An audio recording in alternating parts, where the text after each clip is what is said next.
नमस्कार दोस्तों, Indian travel online में आपका एक बार फिर से स्वागत है। दोस्तों, पूरी दुनिया में बर्मा जी का एकमात्र मंदिर राजस्थान के पुष्कर शहर में स्थित है। बहुत कम लोग जानते हैं कि पुष्कर का अर्थ क्या है। पुष्कर का अर्थ है एक ऐसा सरोवर जिसका निर्माण फूलों से किया हो। जो धार्मिक नगरी पुष्कर शहर बहुत ही प्राचीन, पौराणिक और धार्मिक लोग इसे मानते हैं।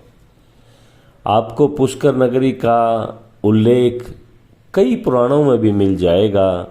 पुष्कर के संबंध में यह भी कहा जाता है कि यदि कोई व्यक्ति किसी भी प्रकार की धार्मिक यात्रा करके आता है, खासकर चारों धामों को यात्रा कर हिंदुस्तान में कहते हैं, और वह व्यक्ति पुष्कर में स्नान न करे तो उसे धार्मिक यात्रा का कोई फल नहीं मिलता। दोस्तों, बर्मा जी के बारे में एक पुरानी कहानी है। हिंदू धर्म ग्रंथ पुराण के मुताबिक एक समय धरी धरती पर वर्जनाश नामक राक्षस ने उत्पात मचा रखा था। उसके बढ़ते अत्याचारों से तंग आकर बर्मा जी ने उसका वध कर दिया, लेकिन उसको मारने के वक्त उसके हाथों में 3 जगहों पर कमल का पुष्प गिरा।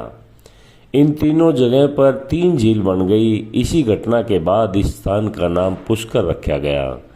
इस घटना के बाद बर्मा जी ने सरोवर की संसार की भलाई के लिए यहाँ पर यज्ञ करने का फैसला भी किया।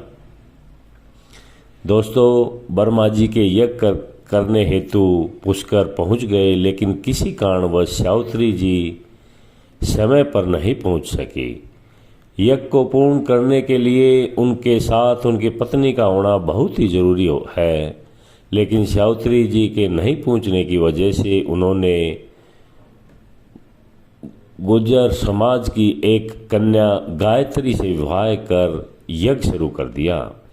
उसी दौरान देवी सावित्री वहां पहुंची और बर्मा के बगल में दूसरी कन्या को बैठा देखकर बड़ी ही गुस्से में हो गई।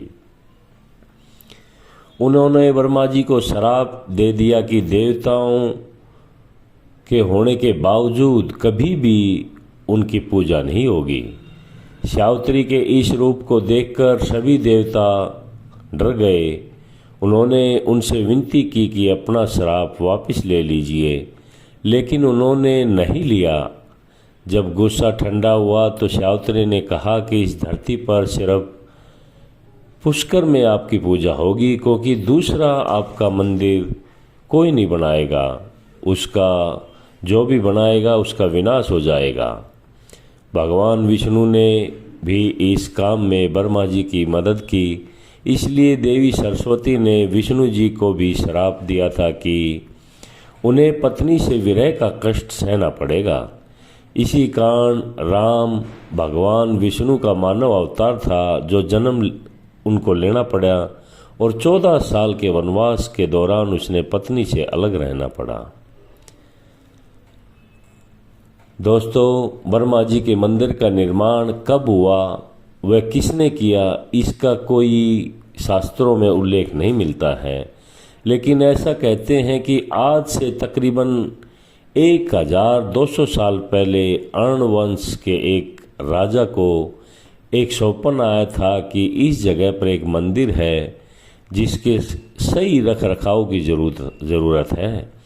तब राजा ने इस मंदिर के पुराने ढांचे को दोबारा बनाया था।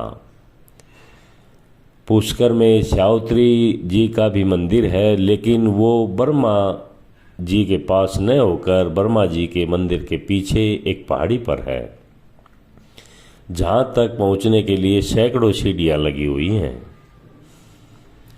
दोस्तों, भगवान बर्मा ने पुष्कर में कार्तिक पूर्णिमा के दिन यज्ञ किया था। यही कारण है कि हर साल अक्टूबर नवंबर के बीच पड़ने वाले कार्तिक पूर्णिमा के अवसर पर पुष्कर मेला वहां पर बड़ा ज़बरदस्त लगता है।